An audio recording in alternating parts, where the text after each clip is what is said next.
దేవుని కోసం చావాలి అని మీరు అనుకుంటారు చూసారా? నిజమైన సేవకులు అల్లటప్ప సేవకులు కాదు, హృదయపూర్వకంగా దేవుని కొరకు అర్పణ చేసి బ్రతకాలనుకుంటారు చూసారా? మీకు ఒక స్పెషల్ గాడ్, జెడ్ కేటగిరీ అంటారు.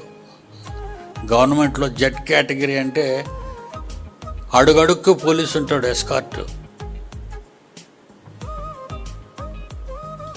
దేవుని పిల్లలు కనుక దేవుడు మిమ్మల్ని ప్రజ్ఞావంతులుగా చేశాడు కనుక మీకు జెడ్ కేటగిరీ ఉంటుంది. అంటే దేవుడు మీకు బలమైన బందోబస్తు అంటారు, మీ భాష బందోబస్తు ఏర్పాటు చేస్తాడు. మీరంత తొందరగా చావరు. నెంబర్ 1, ఇందులో ఒక కండిషన్ ఉంది. తొందరగా చావము అనుకొని ఇష్టం వచ్చినట్టుగా కోడిపిల్ల బయటికి వెళ్ళకూడదు తల్లి రెక్కల కింద నుంచి.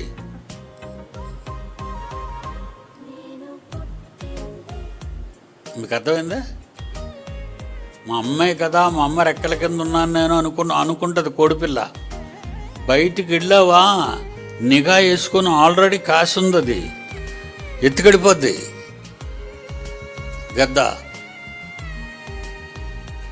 కీ కొయ్యి కీ అన్న మీ అమ్మ ఎగరలేదు, కోడి ఎగరలేదు. ఓ 4 అడుగులు ఎగురుతుంది అంతే, ఆ తర్వాత ఎగరలేదు. దేవుడు కూడా మిమ్మల్ని కాపాడుకుంటూ ఉంటాడు. మీరు కూడా మిమ్మల్ని మీరు కాపాడుకోవాలి.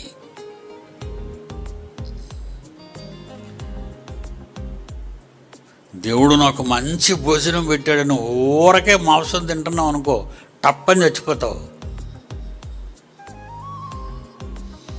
మీకు అర్థమైందా?